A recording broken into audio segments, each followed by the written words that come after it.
हाँ भाई, तो आज नया चैप्टर लेना है अपने को, सेमीकंडक्टर। लिखने की ज़रूरत नहीं है, सिर्फ सुन लीजिए, ठीक है।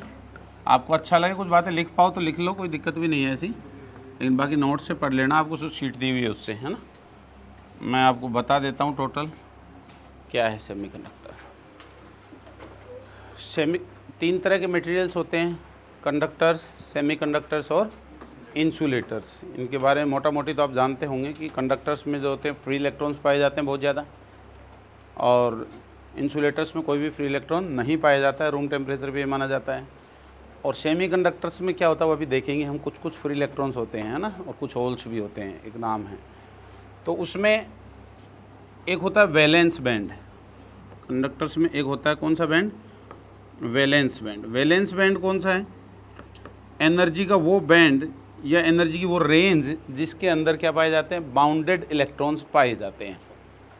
All bounded electrons are to be found in energy band which is called as valence band. किसी बैंड के अंदर एनर्जी का बैंड बनाया कि मिनिमम इतनी एनर्जी, ज़्यादा से ज़्यादा इतनी एनर्जी उस मटेरियल के लिए, तो वो वैलेंस बैंड है। कौन से इलेक्ट्रॉन पाए जाते हैं?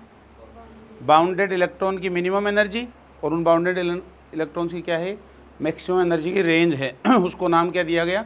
वैलेंस बैंड दिया गया। वैलेंस बैंड के ऊपर एक और बैंड होता है जो फ्री इलेक्ट्रॉन्स का बैंड होगा।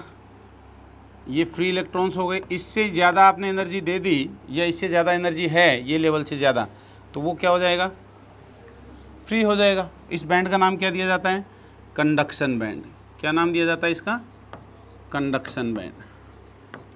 तो हम कह सकते हैं कि an energy band allowed above valence band in which free electrons are to be found is called as conduction band. Free electron, जिस बैंड फ्री इलेक्ट्रॉन्स की एनर्जी ज़्यादा होती है तो उनका एनर्जी लेवल जो होगा वो क्या होगा? ज़्यादा पे दिखाएंगे। तो मान लो ये लेवल है, कोई बाउंड्री लाइन होगी कि कम से कम इतनी एनर्जी होगी, तो वो इलेक्ट्रॉन्स क्या होंगे? फ्री इलेक्ट्रॉन्स होंगे। तो उससे वो जो बैंड है जिसमें फ्री इलेक्ट्रॉन्स पाए जाते हैं वो क्या होता है? वैलेंस बैंड होता है। इन दोनों एनर्जी बैंड्स के बीच में, ये बैंड हो गया ऊपर का, इन दोनों एनर्जी बैंड्स के बीच में एनर्जी का क्या होता है? गैप होता है, कुछ गैप होता है। This gap is called as forbidden energy gap. क्या नाम दिया जाता है इसको? फॉरबिडन एनर्जी गैप कहा जाता है। Forbidden energy gap. Forbidden energy gap होता है, कुछ गैप होता है। इसी गैप के आधार पे मटेरियल्स को तीन भागों में बांटा गया है। कौन कौन से? कंडक्टर्स, इंसुलेटर्स और सेमीकंडक्टर्स। ठीक है। सबसे पहले मैं बात करूं इंसुलेटर्स की, तो इंसुलेटर्स किन्हें कहेंगे? कि इंसुलेटर्स के लिए फॉरबिडन एनर्जी गैप जो होता है काफ़ी ज़्यादा होता है, लगभग 6-7 इलेक्ट्रॉन वोल्ट से भी क्या होता है? ज़्यादा होता है। तो कोई भी फ्री इलेक्ट्रॉन रूम टेम्परेचर के ऊपर कोई भी वैलेंस बैंड का इलेक्ट्रॉन जो है वो यहाँ फ्री नहीं बन पाता, क्योंकि ये गैप क्या होता है? काफ़ी ज़्यादा। मतलब इलेक्ट्रॉन को फ्री कराने के लिए एनर्जी क्या चाहिए होगी? ज़्यादा चाहिए होगी। किस में? इंसुलेटर्स में ज़्यादा होता है एनर्जी गैप। ठीक है। तो इसमें कोई भी रूम टेम्परेचर में कोई भी फ्री इलेक्ट्रॉन नहीं पाए जाते हैं। दूसरा कौन सा तरह का मटेरियल है? सेमीकंडक्टर, या चलो कंडक्टर्स ले लेते हैं पहले। कंडक्टर में क्या होता है? ये फॉरबिडन एनर्जी गैप जो होता है वो कितना होता है? 0 होता है। ये वैल्यू 0 होती है। मतलब वैलेंस बैंड और कंडक्शन बैंड जो है वो आपस में क्या होते हैं? ओवरलैप्ड होते हैं। वैलेंस बैंड की लिमिट कंडक्शन बैंड की भी ऊपर चली जाती है, एक दूसरे में ओवरलैप्ड होते हैं। मतलब फॉरबिडन एनर्जी गैप क्या होता है? उनके बीच में 0 होता है। तो रूम टेम्परेचर के ऊपर, रूम टेम्परेचर की बात कर रहा हूँ मैं, तो रूम टेम्परेचर के ऊपर क्या होते हैं? कुछ इलेक्ट्रॉन ऑलरेडी क्या होते हैं? फ्री इलेक्ट्रॉन्स होते हैं इनके अंदर। वो कौन सा टाइप का मटेरियल कहलाएगा? कंडक्टर कहलाएगा। और थर्ड टाइप का जो मटेरियल है वो कौन सा है? सेमीकंडक्टर है। वो है सेमीकंडक्टर। उसमें क्या होता है? ये फॉरबिडन एनर्जी गैप होता तो है 1-2 इलेक्ट्रॉन वोल्ट के पास, 1-2 इलेक्ट्रॉन वोल्ट के पास होता है, काफ़ी कम होता है। तो क्या होगा कि रूम टेम्परेचर के ऊपर कुछ इलेक्ट्रॉन वैलेंस बैंड से किस में चले जाते हैं? कंडक्शन बैंड में चले जाते हैं, लेकिन कुछ ही चले जाते हैं, इसलिए थोड़ी बहुत इनकी क्या पाई जाती है? कंडक्टिविटी पाई जाती है। ठीक है। तो फॉरबिडन एनर्जी गैप के अकॉर्डिंग कितने पार्ट्स में डिवाइड किया गया मटेरियल्स को? 3 पार्ट्स में। इंसुलेटर्स के लिए क्या होती है? काफ़ी ज़्यादा होता है फॉरबिडन एनर्जी गैप, कोई फ्री इलेक्ट्रॉन नहीं पाया जाता, जा नहीं पाता, रूम टेम्परेचर पे एनर्जी लेके नहीं जा पाता। कंडक्टर्स में क्या होता है? ऑलमोस्ट जीरो होता है, ओवरलैप्ड सिचुएशन में होते हैं दोनों बैंड, एक दूसरे अंदर घुसे होते हैं रेंज, ठीक है। और सेमीकंडक्टर्स में क्या होता है? कुछ गैप होता है, लेकिन रूम टेम्परेचर पे कुछ इलेक्ट्रॉन्स क्या कर जाते हैं? वैलेंस बैंड से किस में चले जाते हैं? कंडक्शन बैंड में चले जाते हैं, वो होता है सेमीकंडक्टर, ठीक है। सेमीकंडक्टर मटेरियल्स कौन हैं? सिलिकॉन है, जर्मेनियम है, पीरियोडिक टेबल के 4th ग्रुप के, पुराने वाले जो पीरियोडिक टेबल है ना, मेंडलीव की है क्या, वो 4th ग्रुप के होते हैं। सिलिकॉन और जर्मेनियम उसके एग्जाम्पल है हमारे पास में। सिलिकॉन और जर्मेनियम जो हैं वो अपने शुद्ध रूप में, नेचुरली प्योर फॉर्म में जो होते हैं, उस समय हम इनको क्या कहते हैं? इंट्रिंसिक सेमीकंडक्टर्स कहते हैं। इनका नाम क्या दिया गया? इंट्रिंसिक सेमीकंडक्टर्स, सेमीकंडक्टर्स कहते हैं। इंट्रिंसिक मतलब शुद्ध, एकदम Naz, pure semiconductors, pure silicon और प्योर जर्मेनियम से बने हुए हैं, तो इनको इंट्रिंसिक सेमीकंडक्टर्स कहते हैं, ठीक है ना। इनके आउटर मोस्ट सेल में कितने इलेक्ट्रॉन्स होते हैं? अरे सिलिकॉन का 14 है इलेक्ट्रॉन कॉन्फ़िगरेशन, देखोगे तो इसका कितना होता है? 32। तो एक में तो कितने होंगे? अरे बाहर वाली में 2, 8, 4 होंगे ना, 6 कहाँ से आएंगे बे? इलेक्ट्रॉन कॉन्फ़िगरेशन नहीं जाना है। फर्स्ट में कितने होंगे? 2, दूसरे में, और तीसरे में कितने बचे? इसमें भी 2, 8, 18, 4 हो जाएंगे। अरे समझ गए? तो आउटर मोस्ट सेल में कितने होते हैं? 4 होते हैं। अच्छा, इनको ये बताइए कि सेमीकंडक्टर में बहुत कम होते हैं, तो टेम्परेचर यदि इनका बढ़ा दिया जाए तो क्या होगा? सेमीकंडक्टर्स का टेम्परेचर बढ़ाने पे क्या बिहेवियर दिखाएंगे? कंडक्टिविटी बढ़ेगी, घटेगी? बढ़ जाएगी, क्योंकि बहुत थोड़े इलेक्ट्रॉन थे तो कुछ और चले गए होंगे। अब टेम्परेचर बढ़ाओगे तो कुछ और चले जाएंगे, तो कंडक्टिविटी बढ़ जाएगी, दैट मीन्स रेजिस्टेंस क्या हो जाएगा? घट जाएगा। तो इनके लिए हम कहेंगे अल्फा की वैल्यू क्या होती है? नेगेटिव होती है। अल्फा की वैल्यू क्या होती है? अल्फा जानते हो, टेम्परेचर कोफिशिएंट, वो नेगेटिव होता है। मतलब रेजिस्टेंस बढ़ाओगे, टेम्परेचर बढ़ाओगे तो रेजिस्टेंस क्या होगा? कम होगा, ठीक है ना। अल्फा नेगेटिव होता है सेमीकंडक्टर्स के लिए, ये ध्यान रखना है आपको, अल्फा की वैल्यू नेगेटिव। कंडक्टर्स के लिए अल्फा कैसा होता है? पॉजिटिव, क्योंकि पहले से बहुत भीड़ है और नंबर ऑफ कोलिजन बढ़ जाती है वहाँ पे, है ना, इस वजह से। ये है बात। अब इंसुलेटर्स के लिए पूछे तो होगा नेगेटिव, लेकिन इनका तो होता ही नहीं, इनका जिक्र ही नहीं करते, है ना। ऑलमोस्ट कोई इक्का दुक्का इलेक्ट्रॉन बहुत हाई टेम्परेचर बढ़ जाता है, तो उस वजह से हम कह सकते हैं कि इनका भी क्या होता है? नेगेटिव होता है। रेजिस्टेंस तो घटेगा ही, कुछ ना कुछ बढ़ने का तो कोई चांस है ही नहीं। हाँ, तो हम बात कर रहे थे किसकी? 4th ग्रुप के हैं। आउटर मोस्ट सेल में कितने इलेक्ट्रॉन्स हैं? 4 हैं। तो ये सिलिकॉन जब मिलेगा हमें क्रिस्टल फॉर्म में, तो कैसा मिलने वाला है हमें? ऐसा मिलेगा, ऐसा मिलेगा।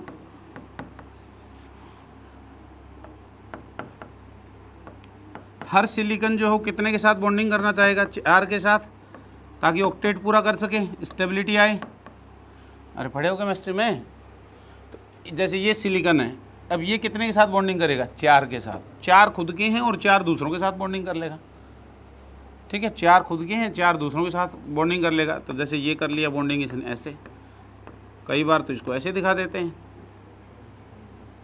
अब ये वाला भी करेगा बॉन्डिंग, तो ये वाला किससे करेगा? जैसे ये इससे कर लिया, ये इससे कर लिया, ये इससे कर लिया, ये इससे कर लिया, एंड फर्दर ऊपर नीचे वाले सब करते रहेंगे 4-4 के साथ बॉन्डिंग। तो ऑक्टेट पूरा हो रहा है, देखिएगा आप, 8-8 इलेक्ट्रॉन पूरे हो रहे हैं।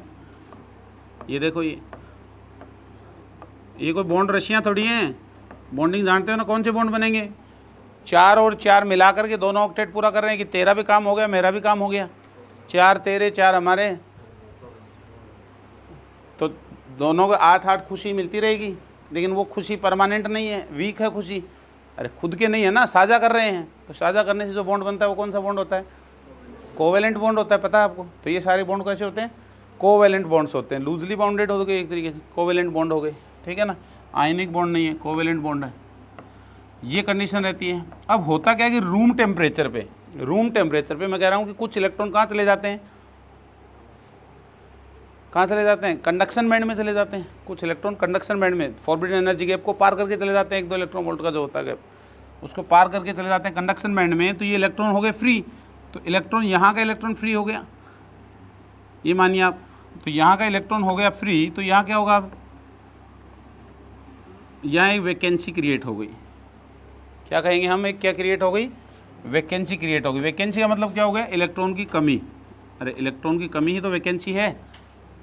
अरे कहते नहीं कि वैकेंसी निकली हुई है इस चीज़ की, दैट मीन्स वहाँ उस चीज़ की क्या है, कमी है, उसकी ज़रूरत है। जाइए आप वहाँ इंटरव्यू दीजिए, जो भी प्रोसेस है उसको करिए और फिलअप करिए पोस्ट को, ठीक है।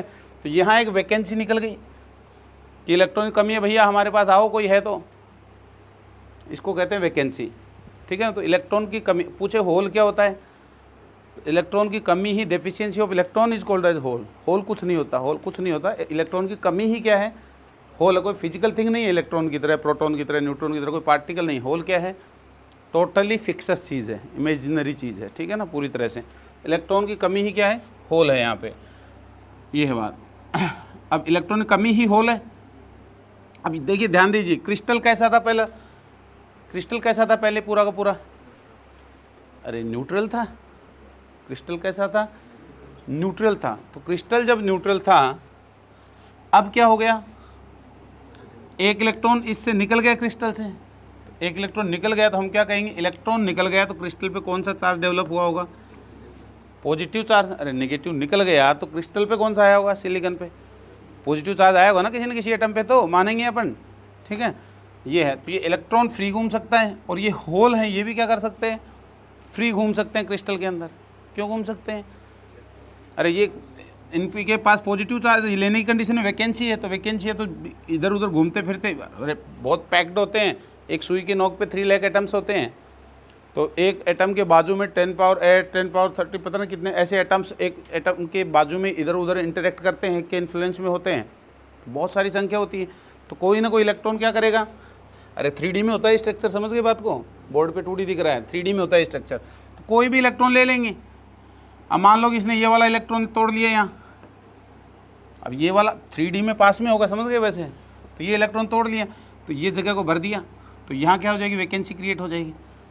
थोड़ी देर बाद पता चला कि इसने यहाँ वाले को तोड़ लिया, ये वाला क्या होगा, अरे कुछ रूम टेम्परेचर वाइब्रेशन वगैरह कुछ हो रहे हैं, तो उसकी वजह से ये होल भी क्या होते हैं, स्टेबल नहीं होते। जैसे फ्री इलेक्ट्रॉन्स घूमते रहते हैं, वैसे ही होल्स भी क्या रहते हैं, क्रिस्टल के अंदर घूमते रहते हैं, आजू बाजू वाले लेते रहते हैं, रुकते नहीं हैं। लेकिन कैसी मोशन करते हैं होल्स, रेंडम मोशन करते हैं। इलेक्ट्रॉन्स भी कैसी मोशन करते हैं, रेंडम मोशन कर रहे होते हैं, दोनों ही रेंडम मोशन कर रहे होते हैं। तो नेट करंट क्या होती है, 0 होती है।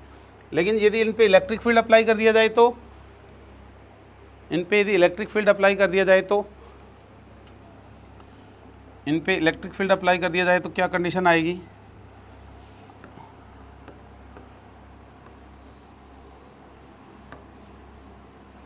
ये था कौन सा बैंड, वैलेंस बैंड। ये कौन सा बैंड था, कंडक्शन बैंड। ये फॉरबिडन एनर्जी गैप है, डेल्टा ई जी। अब वैलेंस बैंड में कौन पाए जाएंगे, होल कहाँ मिलेंगे आपको, अरे होल तो बॉन्डिंग में ही है ना, तो होल कहाँ मिलेंगे, वैलेंस बैंड में। होल कहाँ मिलने वाले हैं, वैलेंस बैंड में मिलने वाले हैं। और इलेक्ट्रॉन्स कहाँ मिलने वाले हैं, कंडक्शन बैंड में। कितने मिलेंगे, वो चले जाएंगे, जितने होल उतने इलेक्ट्रॉन होंगे क्या।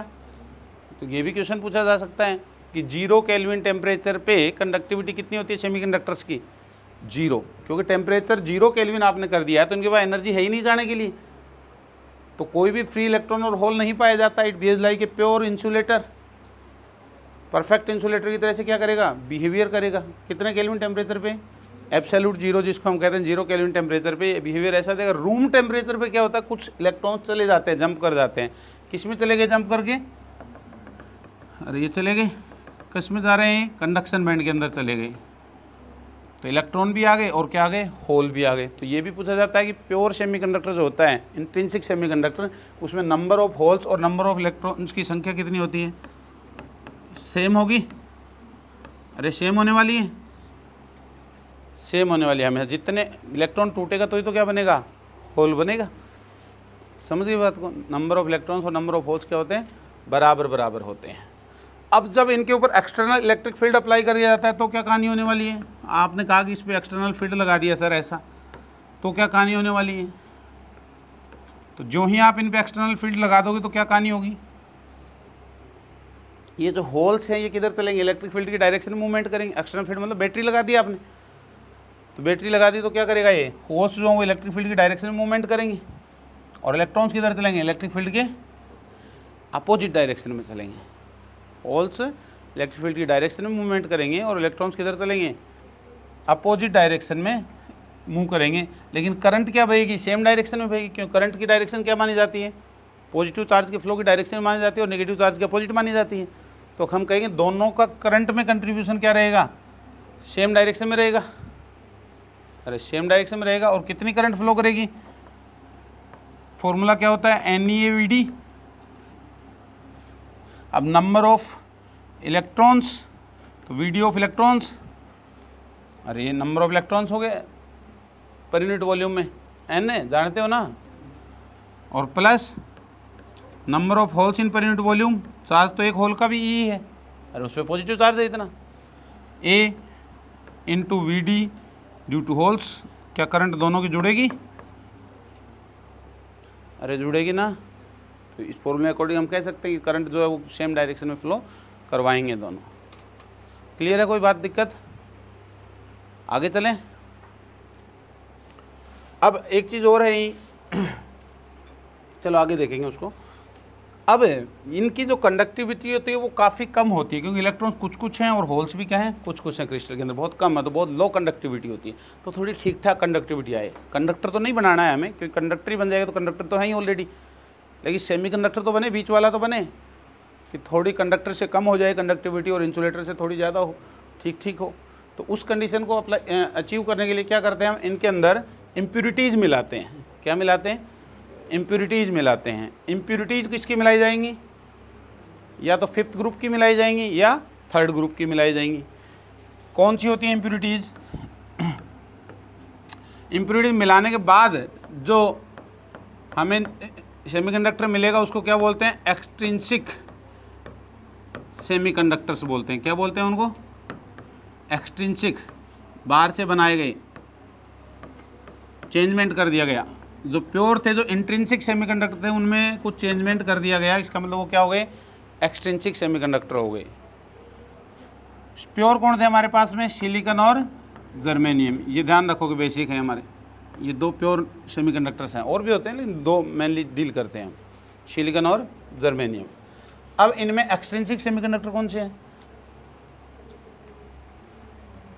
एक्सट्रिंसिक सेमीकंडक्टर कौन से हैं,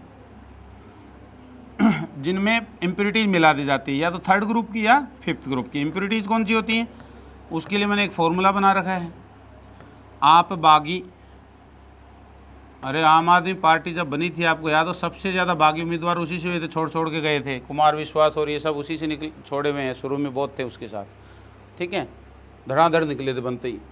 तो आप बागी, मैंने कहा कि ये आम आदमी पार्टी सबसे ज़्यादा बागी उम्मीदवार बन रहे हैं, तो एक फॉर्मूला बना दीजिए, आप बागी, ठीक है। अब ये क्या है, आप पार्टी बड़ी है तो ये फिफ्थ ग्रुप के हैं, और ये कौन से ग्रुप के हैं, थर्ड ग्रुप के हैं। कौन कौन है, ये है बोरॉन, समझ आ रहा होगा आपको, एल्यूमिनियम, गैलियम, इंडियम, अरे समझ आ रहा है। आप में कौन है, आर्सेनिक, एंटीमनी और phosphorus, arsenic, antimony, phosphor, boron, aluminium, gallium, indium, ठीक है। पूछ लेते हैं कई बार कि थर्ड और फिफ्थ ग्रुप ये कौन सी इम्प्यूरिटीज मिलाएं, किस तरह का सेमीकंडक्टर बनेगा, ठीक है। तो थर्ड ग्रुप की किन्हीं दो इम्प्यूरिटीज का नाम बताओ, यही हो गया, कौन सी हैं, ठीक है। बोर्ड में भी तो आ सकता है, एडवांस में तो है नहीं ये चैप्टर, पता है ना आपको, एडवांस में नहीं है, सिर्फ मेंस में ही है, तो बोर्ड में भी आ सकता है, ठीक है। तो ध्यान रहेगा, बोरॉन, एल्यूमिनियम, गैलियम, इंडियम, अरे आप लिखते हो ना बैंगन, आलू, गोभी, इन थैला, वही है, ठीक है। और इधर आर्सेनिक, एंटीमनी, फॉस्फोरस। यदि हमने सिलिकॉन के क्रिस्टल के अंदर, ये जो सिलिकॉन का क्रिस्टल था,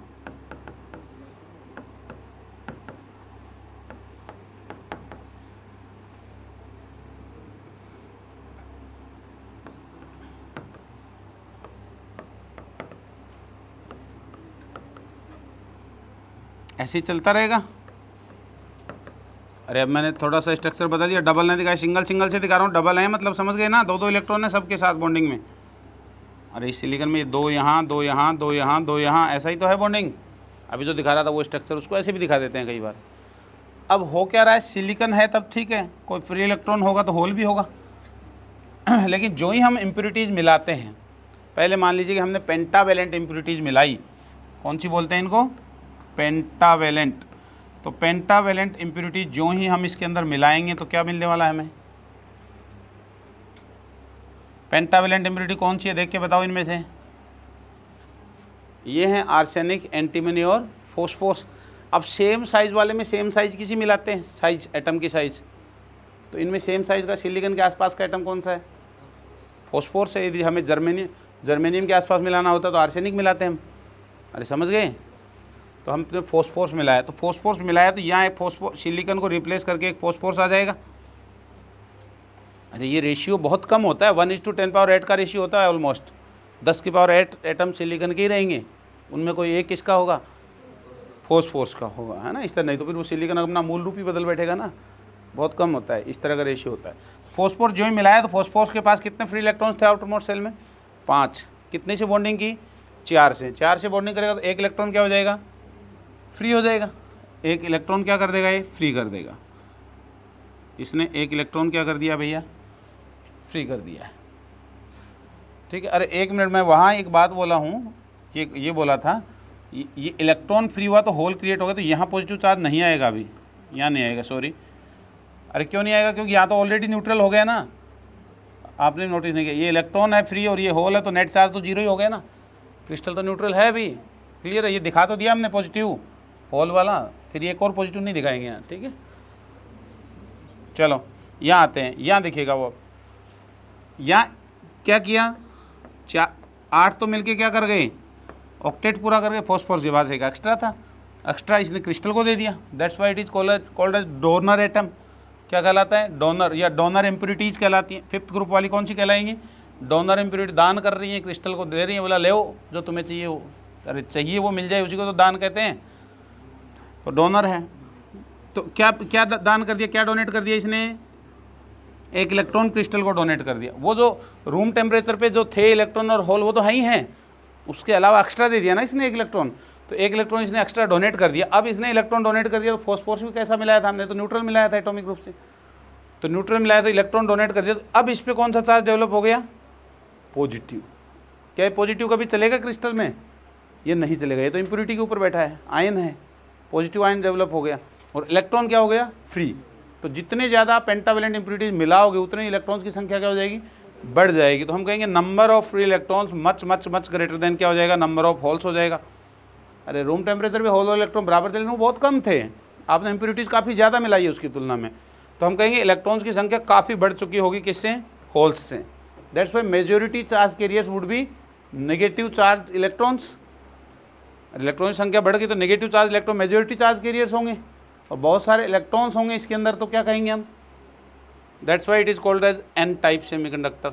इसीलिए इसको क्या बोला जाता है, एन टाइप का सेमीकंडक्टर बोला जाता है। अरे समझ गए, इसको क्या बोलते हैं, एन टाइप का सेमीकंडक्टर कहा जाता है। इलेक्ट्रॉन्स की संख्या क्या हो जाती है, बहुत बहुत ज़्यादा है इसके अंदर। और ये पॉजिटिव आयंस यहाँ हैं, इसका भी आप ध्यान रखोगे, आगे यूज़ करेंगे हम इस चीज़ का, ठीक है। अब क्रिस्टल वो स्ट्रक्चर आप दिखाना चाहो तो वो तो पता ही चल गया होगा अब आपको कि क्या दिखाना है। यहाँ होल्स तो कुछ कुछ हैं और इलेक्ट्रॉन की संख्या क्या हो चुकी है, ज़्यादा हो चुकी है, ठीक है ना। ये रूम टेम्परेचर वाले हैं जो 3 गए थे, वो समझ गए, लेकिन इलेक्ट्रॉन्स की संख्या तो क्रिस्टल में दे दी ना, उस इलेक्ट्रॉन्स तो बढ़ गए, तो कंडक्टिविटी क्या हो जाती है, बढ़ जाती है। ऐसे ही यदि इस सिलिकॉन में हम कौन सी मिला दें इम्प्योरिटी, कौन सी मिला दें, 3rd ग्रुप की मिला दें। 3rd ग्रुप वालों के पास 3 है, फॉस्फोरस सिलिकॉन के आसपास वाला बताओ कौन मिलाएं, एल्यूमिनियम है सिलिकॉन के आसपास वाला, उसी साइज़ का लगभग, तो क्या मिलाएंगे सिलिकॉन के आसपास वाला, सिलिकॉन है आपके पास में, ये सिलिकॉन लिया आपने,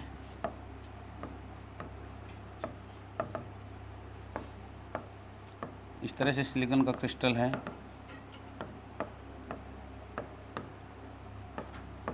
अरे फर्दर बॉन्डिंग कर रहे हैं सब, है ना, आगे भी कर रहे होंगे अपनी बॉन्डिंग, इस तरह से चलती रहेगी ऐसे, ठीक है। तो क्या हुआ, कौन सी मिलाई हमने, एल्यूमिनियम मिलाया, तो सिलिकॉन को रिप्लेस करके एल्यूमिनियम आ जाएगा किसी जगह पे, तो एल्यूमिनियम आएगा सिलिकॉन को रिप्लेस करके किसी जगह पे। तो बॉन्डिंग कैसे, एल्यूमिनियम के पास कितने 3 और चाहिए कितने ऑक्टेट पूरा करने के लिए 4 चाहिए थे, 4 बाहर से लेगा कोवेलेंट बॉन्ड बनाएगा, तो एक की क्या रह गई, कमी, अरे एक की कमी रह गई, और कमी ही क्या है, होल है, कमी ही क्या हो गई, होल हो गया, हम कहेंगे होल क्रिएट हो गया।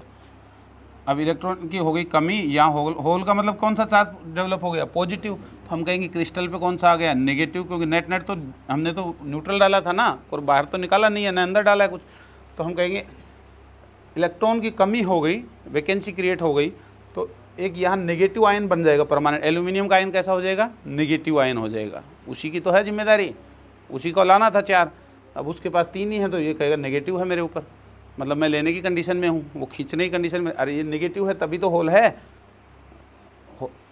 पॉजिटिव चार्ज की कमी, यहाँ एक इलेक्ट्रॉन कमी तो हो गई, तो अब ये होल क्या करेगा,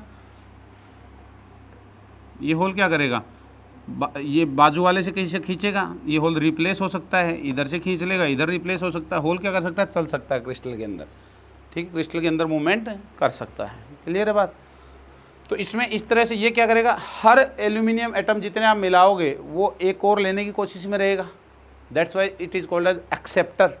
वो क्या था, डोनर, ये क्या हो गया, एक्सेप्टर, एक्सेप्ट करने कंडीशन में रहता है, और जितने ज़्यादा एल्यूमिनियम मिलाओगे उतने ज़्यादा होल्स की संख्या क्या हो जाएगी, बढ़ जाएगी। नेचुरल कंडीशन में क्या था, इंट्रिंसिक सेमीकंडक्टर के अंदर क्या स्थिति थी, होल और इलेक्ट्रॉन बराबर थे लेकिन बहुत कम कम थे।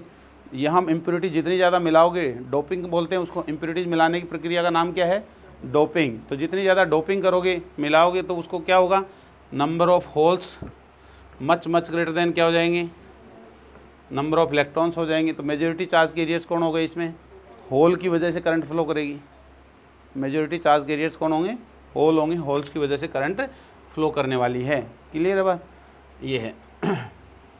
आप उसमें दिखाओगे डायग्राम में भी तो कैसा दिखेगा, होल्स बहुत ज़्यादा होंगे। होल्स कहाँ पाए जाते हैं, वैलेंस बैंड में है, अरे दिख रहा है एनर्जी बैंड तो वैलेंस में रहेंगे, और इलेक्ट्रॉन्स क्या होंगे,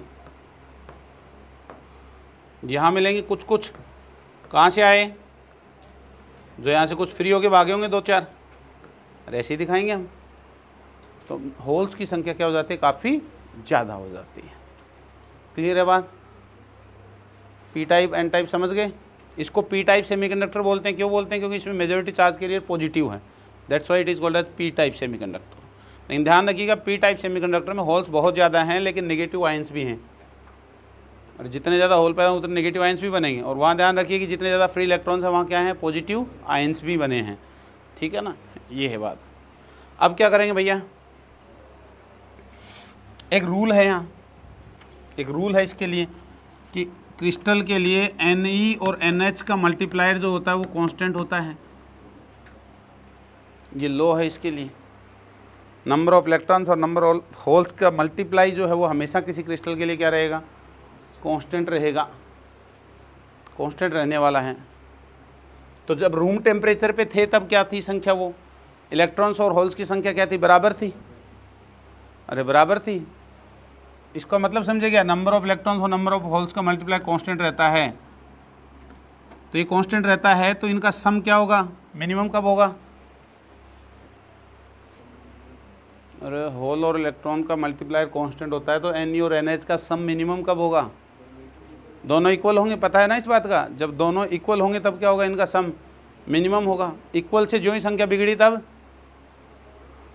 तब एक बहुत ज़्यादा होगा तो दूसरा क्या होगा, बहुत छोटा। अरे पता है ना, मान लीजिए फॉर एग्जांपल ये संख्या 5 है, तो हमने 5 × 5 कितना किया, 25 है, कांस्टेंट नंबर रहने है। अब हमने कहा कि हमने बढ़ा दिया साहब, इलेक्ट्रॉन्स की संख्या बढ़ा दी, हमने 5 की जगह क्या कर दी, संख्या 10 कर दी बढ़ा करके, तो इसको कितना होना पड़ेगा, 2.5। अरे क्योंकि आपने यदि ट्राइवेलेंट मिलाई हैं तो जो फ्री इलेक्ट्रॉन्स थे उनको भी तो खा जाएगा ये, पहले नहीं समझे क्या बोल रहा हूँ, समझिए। ट्राइवेलेंट इम्प्योरिटीज आपने मिलाई है होल, तो इसको फ्री इलेक्ट्रॉन जो है उनको भी तो निकलेगा, उनकी संख्या घटाएगा, तभी तो ये संख्या ये लो बना। ठीक है।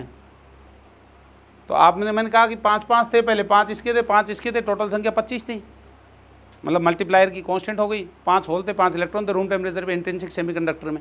बाद में क्या किया आपने कहा कि सर हमने इलेक्ट्रॉन बढ़ा दिए। तो आपने इलेक्ट्रॉन बढ़ा दिए तो उन इलेक्ट्रॉन ने होल को भी तो भर दिया होगा, जो रूम टेम्परेचर होल बने थे एक्स्ट्रा इलेक्ट्रॉन आकर के। तो आपने यदि इनकी संख्या 10 कर दी, इलेक्ट्रॉन्स की संख्या 10 कर दी आपने बढ़ा करके, तो होल्स की संख्या को 2.5 होना पड़ेगा कि नहीं, तभी तो 25 रहेगा। अरे समझ गए, एवरेज एक एग्जाम्पल बताया आपको। तो ये लोग क्या हो गए, इस पे सवाल पूछे जाते हैं। Ne/NH एनी टाइम कांस्टेंट रहेगा, क्रिस्टल में इम्प्योरिटी मिलाई नहीं मिलाई तब भी हमेशा। तो जब नहीं मिलाई तो उसको मैं क्या लिख सकता हूँ, Ni² लिख सकता हूँ। अरे क्या बोला, समझ में आया? Ni क्या है, इंट्रिंसिक सेमीकंडक्टर में फ्री इलेक्ट्रॉन्स की संख्या और होल्स की संख्या बराबर होती है, तो Ni का स्क्वायर हो जाएगा उस समय, और वो कांस्टेंट इस कांस्टेंट के क्या होगा, बराबर होगा। अरे समझ गए क्या? ये लो है, इसको भी ध्यान रखना है अपने को, इसको भी ध्यान रखना है अपने को, ठीक है, ध्यान रखोगे। अब आता है इसके बाद में पीएन जंक्शन या पीएन डायोड कहते हैं, उससे पहले जंक्शन पढ़ते हैं। पीएन जंक्शन,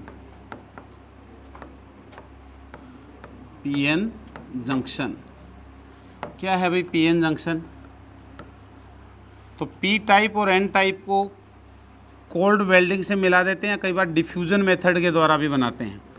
डिफ्यूज़न मेथड में क्या करते हैं, जैसे क्रिस्टल होता है, पेन है, सिलिकॉन या जर्मेनियम का क्रिस्टल है, उसमें ट्राइवेलेंट इम्प्योरिटी जो मफल फर्नेंस होती है, मफल नाम की, उस फर्नेंस में उसकी वेपर बनाई जाती है और वो वेपर डिफ्यूज़ की जाती है इसके अंदर, उसके अंदर, ठीक है ना।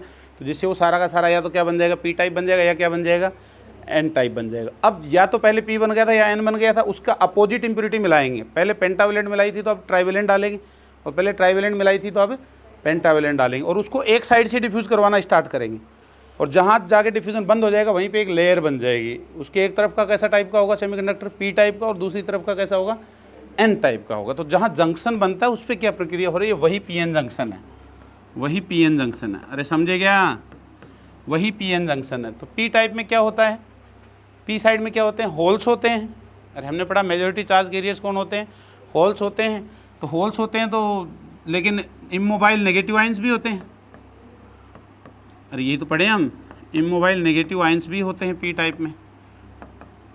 ये इमोबाइल है, चलेंगे नहीं, लेकिन होल्स फ्री होते हैं चलने के लिए, तो मैं होल्स दिखा रहा हूँ यहाँ। अरे समझ रहे हो बात को। और एन साइड में क्या होते हैं, मेजॉरिटी चार्ज कैरियर्स, इलेक्ट्रॉन्स, लेकिन पॉजिटिव आयंस भी होते हैं, इलेक्ट्रॉन होंगे तो। अरे अकेले इलेक्ट्रॉन कहाँ से है, नेगेटिव चार्ज थोड़ी कर दिया आपने क्रिस्टल को, कहीं से नहीं किया ना। तो क्रिस्टल पे पॉजिटिव आयंस भी होंगे क्रिस्टल के अंदर, इमोबाइल होंगे, ये चलेंगे नहीं। फ्री इलेक्ट्रॉन जो घूम सकते हैं, चल सकते हैं, मस्ती कर सकते हैं क्रिस्टल में, ठीक है। अब यहाँ इलेक्ट्रॉन, अब कुछ देखो, मैं आप एग्जैक्टली बनवाना चाहूँ तो 2 मैं ये इलेक्ट्रॉन भी बना देता हूँ इधर, और इधर 2 क्या बना देता हूँ, होल भी। ये कौन से हैं, अरे ये रूम टेम्परेचर वाले हैं। ये कौन से हैं, ये है रूम टेम्परेचर वाले, रूम टेम्परेचर वाले। मैं ऐसे कलर बदल देता हूँ इनका, ठीक है। ये रूम टेम्परेचर वाले, मतलब मेजॉरिटी इधर होल है, उधर क्या है, इलेक्ट्रॉन्स है। अब क्या होता है, कंसंट्रेंसी के डिफरेंस की वजह से डिफ्यूजन करंट डेवलप होती है। डिफ्यूजन हमेशा कब होता है, अरे हाई कंसंट्रेंसी से लो कंसंट्रेंसी को जाना के तो क्या कहते हैं, डिफ्यूजन कहते हैं। तो डिफ्यूजन होता है यहाँ पे, मतलब ये इलेक्ट्रॉन जो इधर से इधर जाएंगे पी साइड की तरफ, और होल्स पी साइड से किधर आएंगे, एन साइड की तरफ आएंगे, और एक दूसरे को क्या करना शुरू कर देंगे, न्यूट्रल करना स्टार्ट कर देंगे। जहाँ जंक्शन बन रहा है वहाँ पे उसके आजू बाजू क्या करेंगे, एक दूसरे को न्यूट्रल, पी के होल इधर और इलेक्ट्रॉन इधर अट्रैक्ट होंगे, तो एक दूसरे को मिलकर क्या करेंगे, नष्ट करेंगे। नष्ट करेंगे तो क्या बनेगा, इस लेयर के आसपास की कंडीशन क्या हो जाएगी, ये जो पीएन जंक्शन है ये बिफोर कंडीशन, ये आफ्टर कंडीशन है फॉर्मेशन के बाद की।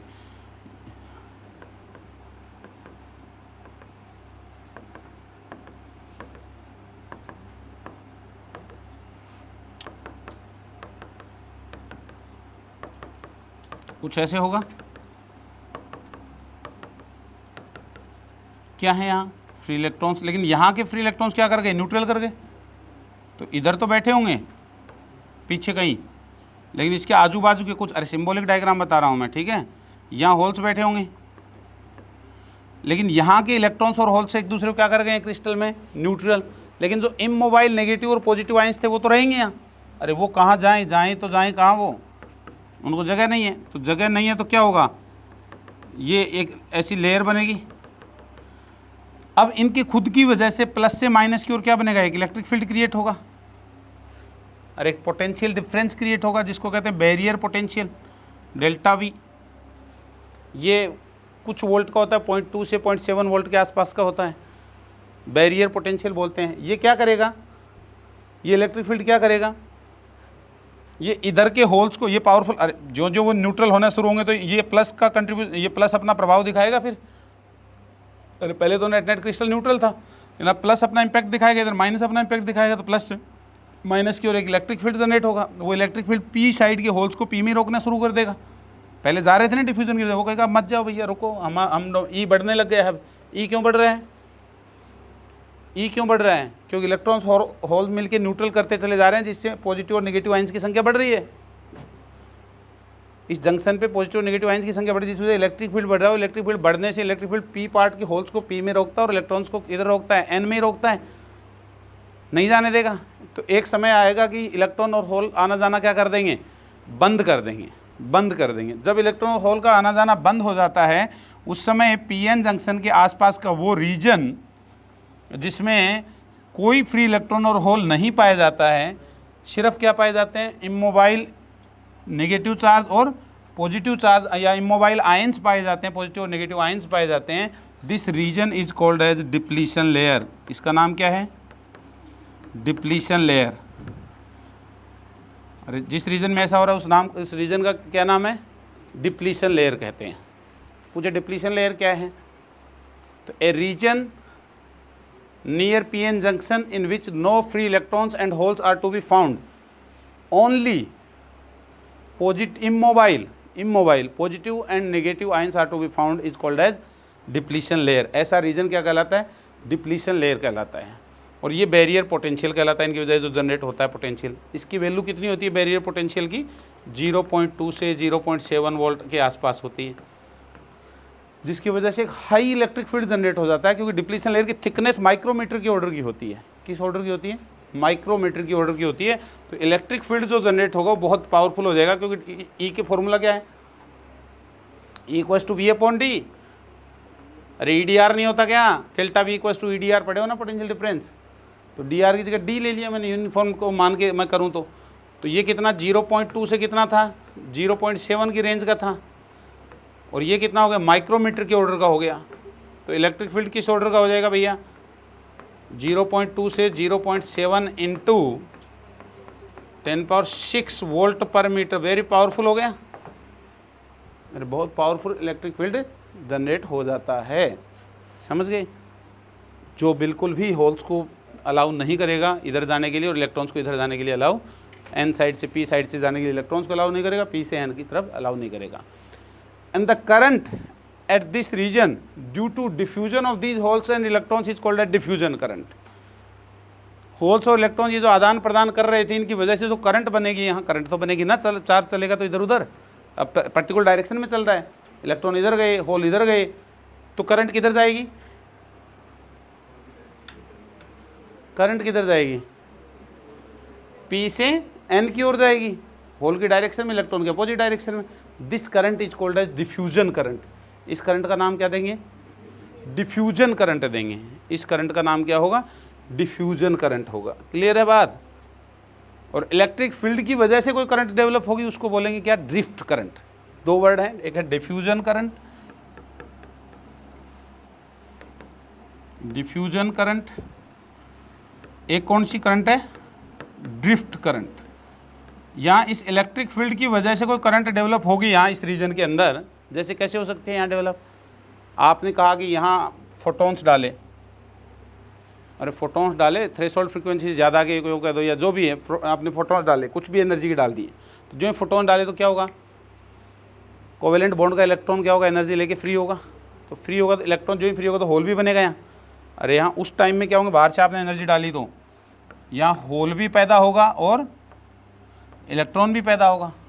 क्या करे अभी ये बेचारा, पैदा हो गए, कहाँ जाएगा तुम बताओ। अरे कहाँ जाना चाहिए, यहाँ इलेक्ट्रिक फील्ड इधर है ना पावरफुल, इतना पावरफुल इलेक्ट्रिक फील्ड है। तो ये क्या करेगा, होल को कहेगा तुम इधर भागो और इलेक्ट्रॉन को कहेगा तुम इधर भागो। करंट किधर भाई,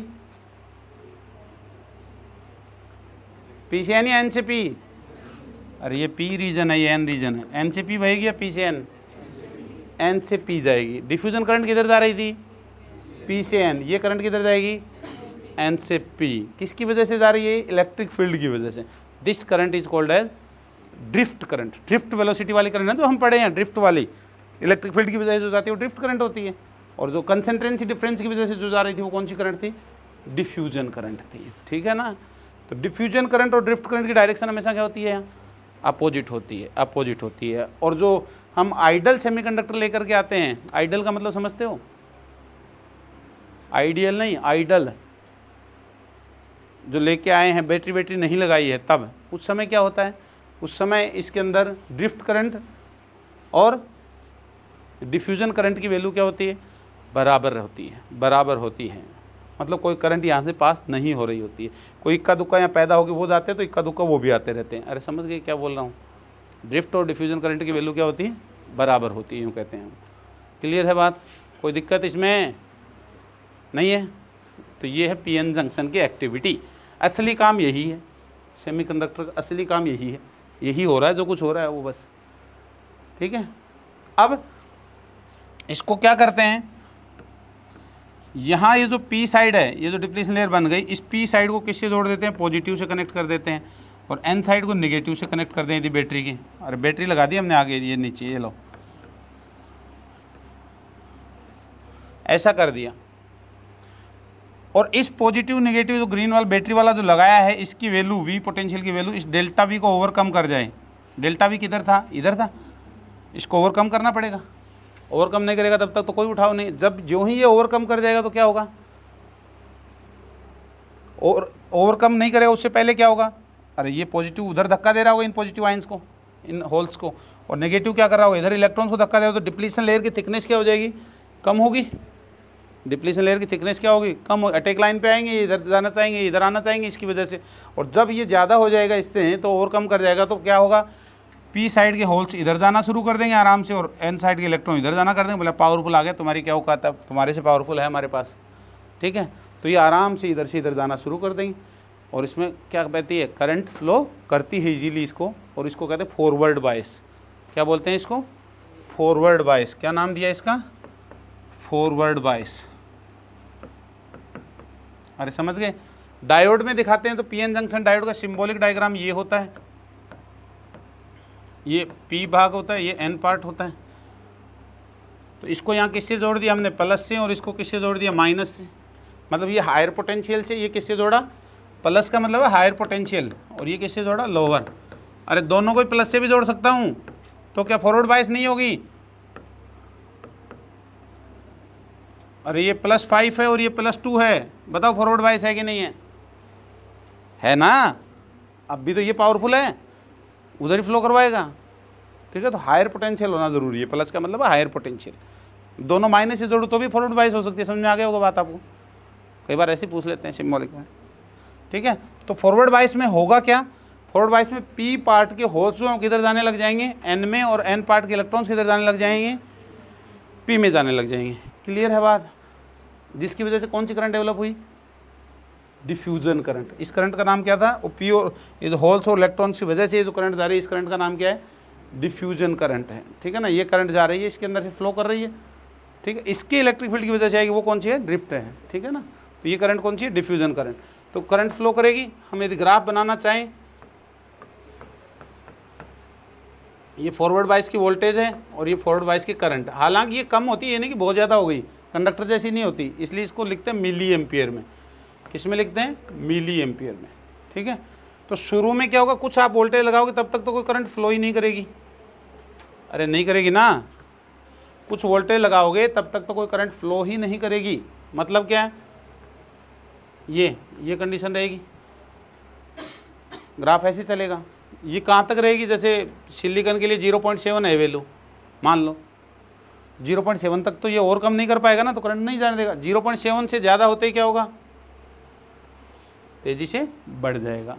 इसको बोलते हैं कट ऑफ वोल्टेज। जहाँ करंट बहना स्टार्ट होती है इसको क्या बोलते हैं? Cut off voltage. और एक चीज़ होती है नी वोल्टेज। नी मतलब घुटने जैसा आकार। अरे पैर को ऐसे कर दे ना, बेंड कर दे पैर को, तो क्या होगा? नी। पैर को बेंड किया होगा, नी। तो नी वोल्टेज वो वोल्टेज है जिस पे ये का एक तेजी से क्या हो जाती है? करंट बढ़ जाती है। वैसे तो दोनों अलग अलग होती है, नी वोल्टेज और कट ऑफ वोल्टेज, लेकिन कई बार एक भी ले लेते हैं क्योंकि आजू बाजू ही होती हैं दोनों। अरे समझे क्या?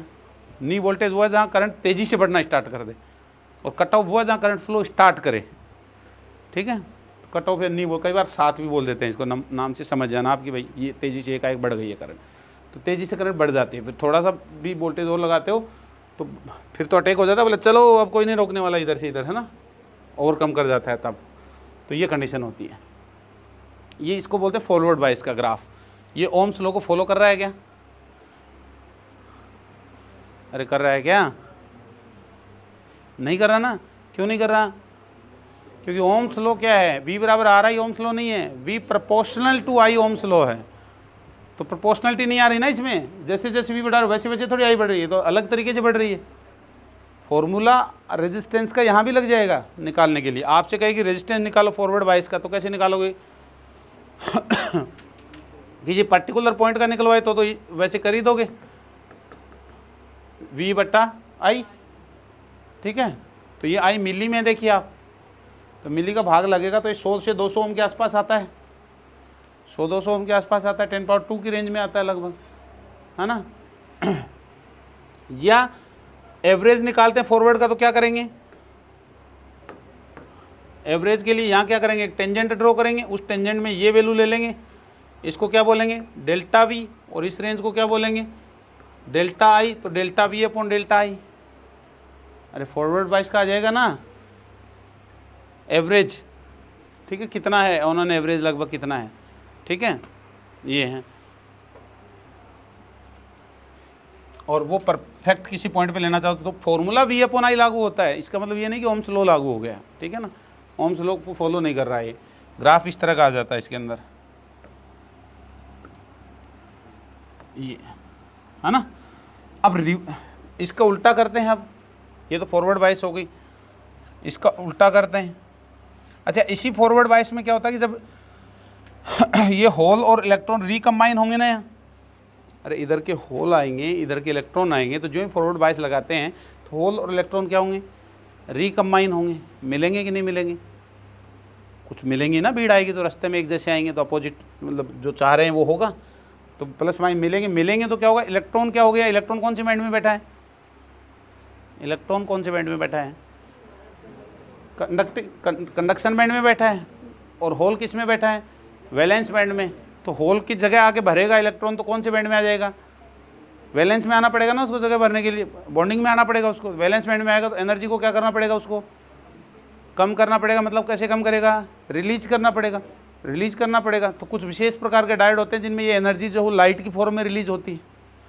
अरे हीट की फॉर्म में, लाइट की फॉर्म में अलग अलग तरीके से रिलीज होती है। तो सिलिकॉन जर्मेनियम में तो हीट की फॉर्म में रिलीज होती है, लेकिन गैलियम आर्सेनाइड, गैलियम फास्फाइड और गैलियम आर्सेनाइड फास्फाइड, इस तरह के कुछ डायोड होते हैं जिनके अंदर ये एनर्जी जो है वो किस रूप में रिलीज होती है? लाइट की फॉर्म में रिलीज होती है। This is called as LED, light emitting diode. यही लाइट इमिटिंग डायोड है। लाइट इमिटिंग डायोड कौन सी बायस में काम करेगा? फॉरवर्ड बायस में। क्या एक्टिविटी है? होल और इलेक्ट्रॉन मिलेंगे तो इलेक्ट्रॉन अपनी एनर्जी रिलीज करेगा, फोटोन की फॉर्म में रिलीज करेगा, लाइट के फोटोन की फॉर्म में, तो वो लाइट इमिटिंग डायोड LED बन गया। यही LED है। अरे समझ गए बात को? हैं?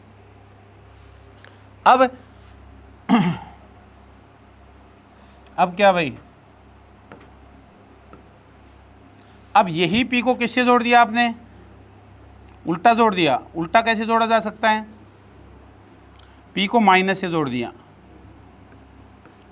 और N को किससे जोड़ दिया? प्लस से जोड़ दिया। ये भूल जाओ, ग्रीन वाला नहीं है, समझ गए? ऐसे जोड़ा। तो ऐसे जोड़ने से क्या होगा? इसको जोड़ा प्लस से, तो ये प्लस से माइनस की और बाहरी इलेक्ट्रिक फील्ड तो यूँ होगा ना। अब अरे पहले ये ग्रीन वाले की वजह से इलेक्ट्रिक फील्ड किधर था? बाहरी एक्सटर्नल इलेक्ट्रिक फील्ड उधर था, और अंदर का इलेक्ट्रिक फील्ड इधर था। तो दोनों इलेक्ट्रिक फील्ड अगेंस्ट हुए एक दूसरे के, तो डिप्लीशन लेयर की थिकनेस क्या हो गई थी? कम हो गई थी। इसमें क्या होगा? ये एक्सटर्नल इलेक्ट्रिक फील्ड प्लस से माइनस की ओर हो गया, और ये इंटरनल भी देखो प्लस से माइनस ही तो था।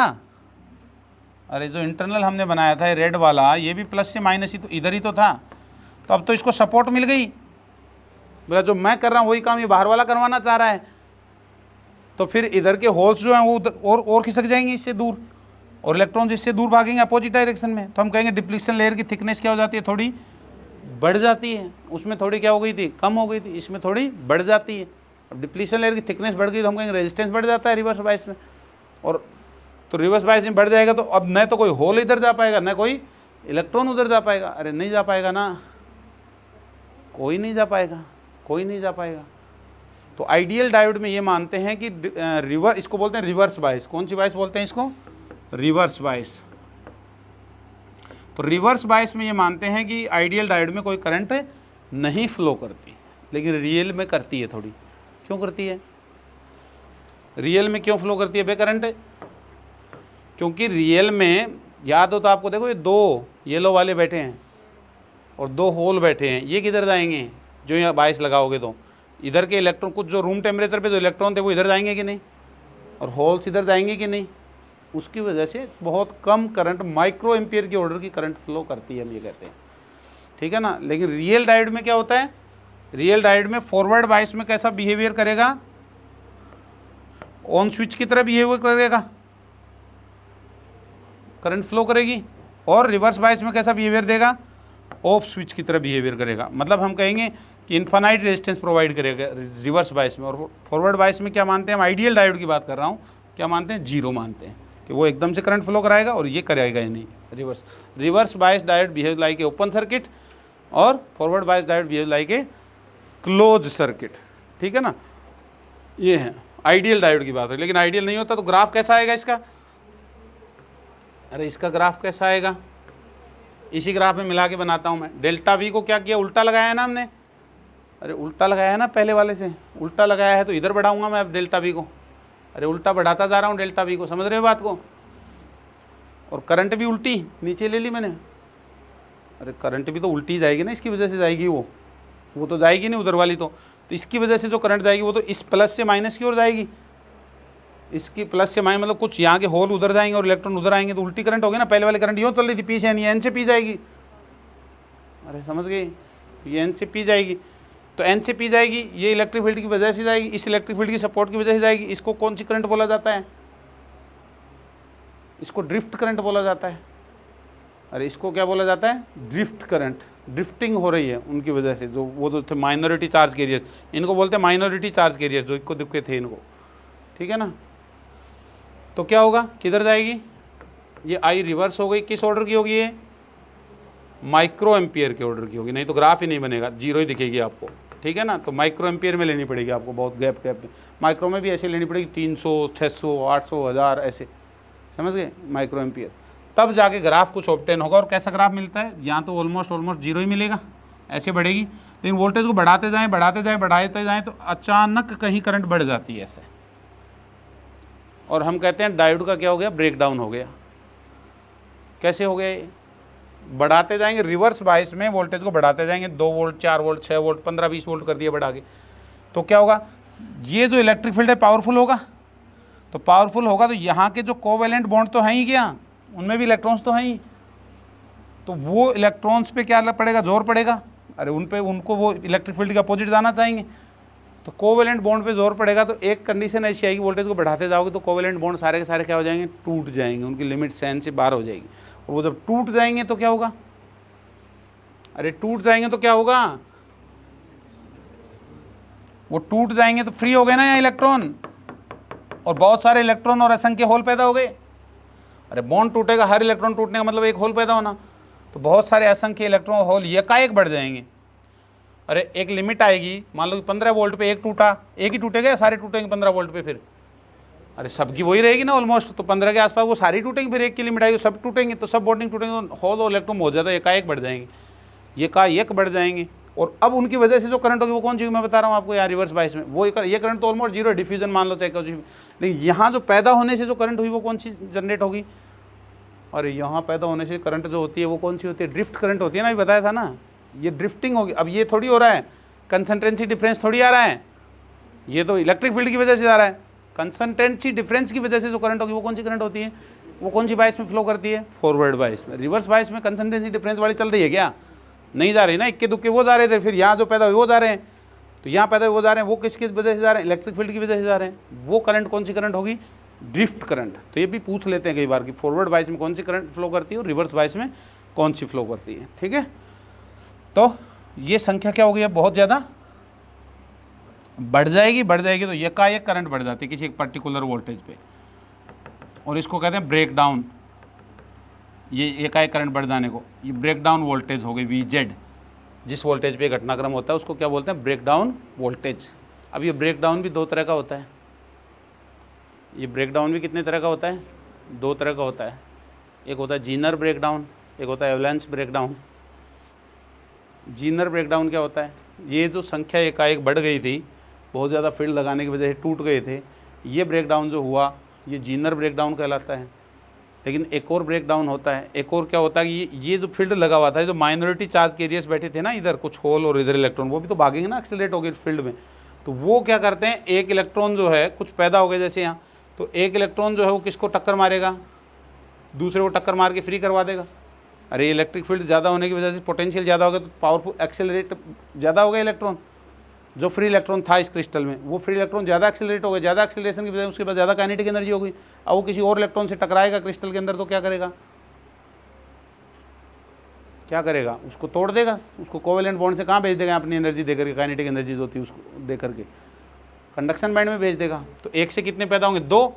अब जो दूसरा कंडक्शन में आ गया वो क्या करेगा? वो क्या सोएगा? अब इलेक्ट्रिक फील्ड तो उस पर भी लगा पड़ा, वो भी भागेगा, एक्सेलरेट होगा, काइनेटिक एनर्जी एक्वायर करेगा। तो वो दो मिलके दो को और तोड़ेंगे, जाके कितने हो गए? 4। तो 1 से 2, 2 से 4, 4 से 8, 8 से 16। Chain reaction, nuclear chain reaction चलती है। वैसे क्या होगा?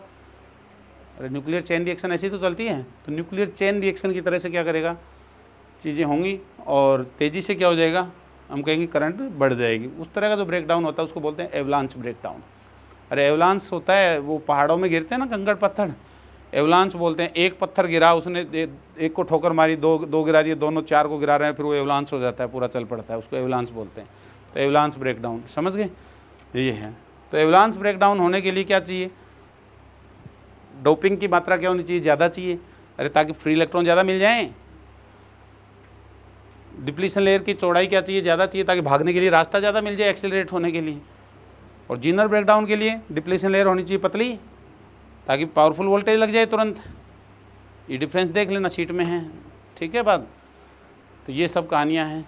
कोई दिक्कत इतनी बात में? बताइए, समझ में आ रही है बात? क्या फॉरवर्ड बायस है और क्या रिवर्स बायस है और कैसे कैसे काम कर रहा है? ये ग्राफ इस तरह का आएगा इसका। नहीं है कोई दिक्कत?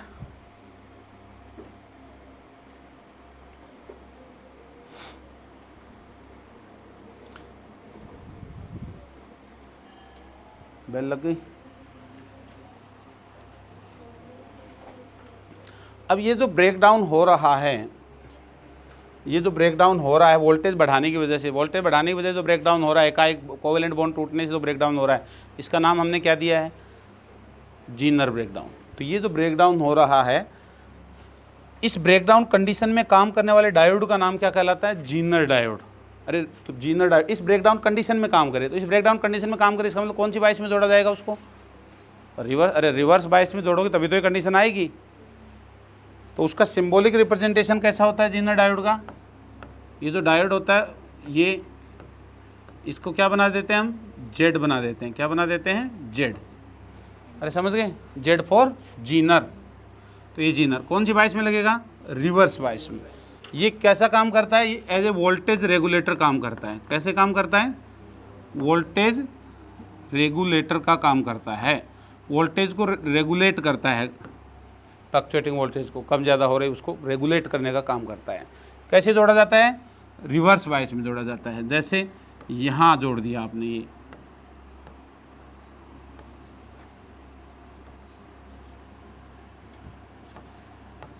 यहाँ जोड़ दिया, या बैटरी से जोड़ देते हैं। चलो कैसी बैटरी लगाऊं? ये P है, ये N है, तो N के क्या लगाऊंगा? प्लस, और P के लगाऊंगा माइनस। अरे तभी तो रिवर्स बायस हुई। अरे देखो, P के लगाया था प्लस तो फॉरवर्ड थी ना, पी के लगाऊंगा, माइनस तो होगी कौन सी बाइस, रिवर्स बाइस। तो ये रिवर्स बाइस में जुड़ गया। सामने क्या लगाएंगे, एक रेजिस्टेंस जहाँ आउटपुट मिलने वाला है हमें, जहाँ आउटपुट मिलने वाला है हमें, ये लोड रेजिस्टेंस है, आउटपुट वोल्टेज मिलेगी, ये इनपुट वोल्टेज है, ये इनपुट वोल्टेज है, वो वहाँ क्या मिलेगी, आउटपुट वोल्टेज है। अब आउटपुट वोल्टेज, अब ये तो बराबरी हो गए, तीनों पैरेलल में हो गए तो सेम आ जाएगी। इसके लिए एक सीरीज में एक रेजिस्टेंस और जो लगाया जाता है ताकि वो इस वोल्टेज को क्या करे, बैलेंस करेगा। देखो अभी बताएंगे कैसे। ये सीरीज का रेजिस्टेंस लगा दिया, RS बोल दो इसको, सीरीज वाले रेजिस्टेंस को। अब मान लीजिए कि आपने यहाँ लगाया 10 वोल्ट, 10 वोल्ट, इस पर क्वेश्चन पूछे जाते हैं। ये लगाया आपने 10 वोल्ट, तो क्या किया आपने, ये 10 वोल्ट लगाया, तो ये जीनर डायोड मार्केट में 2 वोल्ट से लेके 500 वोल्ट तक के जीनर डायोड अवेलेबल है। तो आप खरीद के लाए 220 वोल्ट का, 220 वोल्ट को रेगुलेट करना है आपको कि आगे 220 ही भेजनी है, उससे ज़्यादा नहीं चली जाए, नहीं जल जाएगा आपका ऑपरेटर। 220 वोल्ट का खरीद के लाए, तो आपने कहा ये 220 वोल्ट रेटिंग का है। अभी इधर लगाया ही 10 है यार 2 वोल्ट की रेटिंग का ले लो अभी तो, ठीक है, 2 वोल्ट की रेटिंग का है मान लो। तो आगे कितनी भेजनी है आपको, 2 वोल्ट ही जानी चाहिए इस पर। तो अब 2 ही जाएगी, ये 2 का लगा दिया तो आपने, क्यों जाएगी, आपने कहा सर यहाँ से ज़्यादा आएगी, तो ज़्यादा आएगी तो ये कौन सी बाइस में, रिवर्स बाइस में। रिवर्स बाइस में कहेगा मेरे अंदर से जाओ, अपना रेजिस्टेंस घटा देगा ये। अरे रिवर्स बाइस में ये जो रेजिस्टेंस होता है, इस कंडीशन में जो रेजिस्टेंस होता है ना, ये कंडीशन में ये होता है 10⁶ ओम के ऑर्डर का, ये था 10⁻² के ऑर्डर का, ये 10⁶ ओम मिलियन मेगा ओम के ऑर्डर का होता है रिवर्स बाइस में। लेकिन ये ब्रेकडाउन हो गया तब थोड़ी है इतना, तब तो ऑलमोस्ट जीरो टाइप हो रहा है। कह रहा जाओ मेरे अंदर से करंट, अब टूट फूट ही गया, मैं रहा ही नहीं, तो बोले अब जाओ चाहिए कितनी करंट फ्लो करे, ठीक है। तो रिवर्स बाइस में क्या होगा कि जहाँ ज़्यादा करंट आई तो क्या करेगा, ये कहेगा मेरे अंदर से जाओ पहले, मैं यहाँ हमेशा क्या रखने वाला हूँ, 2 वोल्ट मेंटेन रखने वाला हूँ। क्यों रखने वाला हूँ, क्योंकि देखो ये कहा कि ये मेरा 2 वोल्ट है, तो 2 वोल्ट के आगे मैं जाऊँगा ही नहीं। आप कहोगे बढ़ा दूँ, मैं कैसे बढ़ा दो, बोला मैं करंट कितनी बहा दो, इन्फानाइट करंट बहा दो मेरे अंदर से। अरे इसको कितना खींच दो, इधर क्या बढ़ रही है, करंट बढ़ रही है रिवर्स बाइस की, तो करंट कितना ही बढ़ा दो, मेरे को बढ़ाने की जरूरत ही नहीं है, तो यहीं रहूँगा मैं, ब्रेकडाउन हो चुका मेरा, तुम जितनी करंट दो दे दो। अरे समझ गए। तो ये अपने वोल्टेज को चेंज नहीं करता, ये अपने वोल्टेज को चेंज नहीं करता, तो इसको कितनी मिलने वाली है अब, 2 वोल्ट। अरे समझ गए। अब इन पे तो 2-2 वोल्ट है पैरेलल में, यहाँ कितनी थी 10, तो 8 कहाँ गई, उसके लिए एक सीरीज का रेजिस्टेंस ये होगा ना, तो 8 ओम को ये ले लेगा, 8 वोल्ट को, अरे 8 वोल्ट को ये ले लेगा, और रेगुलेट होगी ना वोल्टेज से, कम जाएगी तो करंट ही कम आई तो ये रिवर्स बाइस में काम ही नहीं करेगा फिर उस समय तो। अरे समझ गए, ये है, तो ये रेगुलेट कर दे, वो एज ए वोल्टेज रेगुलेटर इसका काम होता है, एज ए वोल्टेज रेगुलेटर ये काम करता है। क्लियर है बात। अरे बताओ कोई दिक्कत हो तो, कोई दिक्कत नहीं है, सवाल करवा दें इस पे, चलो करो।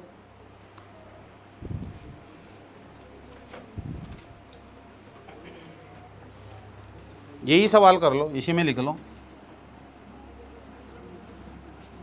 ये 50 वोल्ट कर लो और ये 10 वोल्ट कर लो,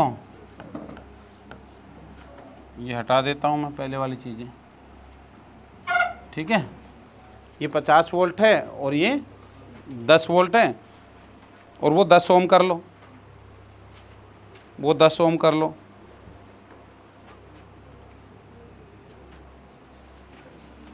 ये भी हटा दो, ये 10 ओम है और ये भी 10 ओम है। सवाल ये है कि find out current in Zener diode, find out current in Zener diode कितनी होगी बताओ।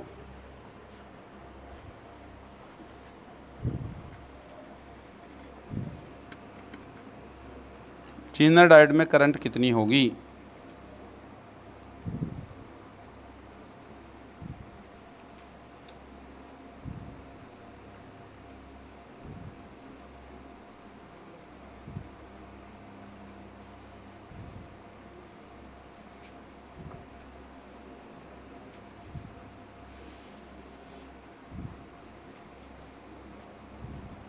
बताओ बताओ, दिमाग लगाओ।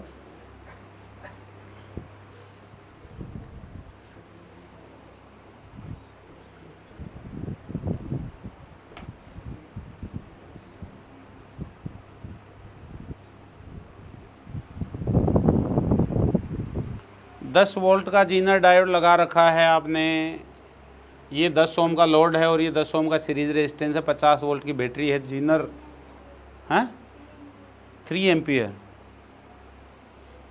3 एम्पियर आएगी।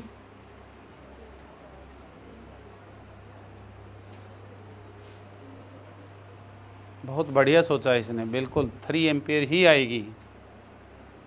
आप लोग नहीं सोच पाए, ये सवाल आता है, इसीलिए आता है कि बच्चे सोच नहीं पाते हैं, इसीलिए सवाल आता है। क्यों आएगी 3 आएगी? देखो क्यों आएगी, समझिए बात को ध्यान से। आपने कहा सर ये 10 वोल्ट है, तो एक बात तो क्लियर है कि यहाँ भी कितना लगना है, 10 वोल्ट लगना है सर। तो यहाँ की करंट तो ऑलरेडी क्लियर हो गई सर, अरे V/I 1 एम्पियर। अरे सर यहाँ की करंट तो क्या हो गई है, क्लियर हो गई है, कितनी है 1 एम्पियर है सर। अरे कोई दिक्कत? अब सर इसमें लूप लो लगा लेता हूँ, अरे बेसिक तो लूप लो है ना यार करंट का, लूप लो लगा लेता हूँ। तो लूप लो लगाया आपने, तो क्या लिखोगे लूप लो में? अरे इस बाहर वाले में लगा लिया मैंने, तो 50 अपॉन कितना रेजिस्टेंस, अरे I = V/R, तो कितना आ गया वोल्टेज, कितना 50 का, अरे 50 का ही ना, और रेजिस्टेंस कितने का, रेजिस्टेंस कितने का आया 20 का आया, 10 ये है और 10 ये है, तो कितना आ गया 20 का। तो करंट कितनी हो गई टोटल करंट, ये तो कम हो गई भैया कुछ, 3 का तो नहीं हुआ, मैं देखा 3 का आ रहा होगा। कितनी आई, अरे 2.5 एम्पियर आई ना, 2.5 एम्पियर करंट टोटल करंट है, बैटरी से जो आने वाली करंट है, ये कितनी आ रही है 2.5 एम्पियर। इसमें से इसको कितनी चली गई है 1 एम्पियर, तो इसको कितनी जाएगी 1.5 एम्पियर। ठीक है, कुछ मिस्टेक हुई है, मैं देखा 3 ही आ रहा है।